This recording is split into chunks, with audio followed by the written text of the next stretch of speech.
មួយថ្ងៃព្រឹកបន្ទាប់ពីភ្ញាក់ពីដំណេកខ្លាឃ្មុំតូចឃើញកង់តូចៗមួយដាក់សម្រាកក្រោមដើមឈើគេព្យាយាមអង្គុយលើកង់តូចៗនោះប៉ុន្តែតួលេខធំពេកធ្វើឲ្យវាវិលទៅវិលមកខ្លាឃ្មុំចាប់ផ្ដើមបុកឈើនិងខំធ្មេញដើម្បីជិះកង់ប៉ុន្តែទន់ទាត់កង់មិនសូវបាន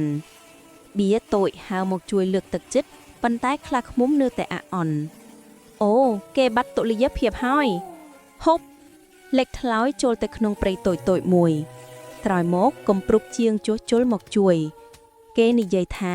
កង់នេះត្រូវតែច្នៃបន្តិច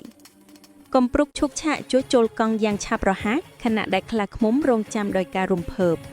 កង់បានជួសជុលរួចមើលទៅស្អាតនិងរឹងមាំជាងមុនណាស់លើកនេះខ្លាឃ្មុំជិះបានរលូន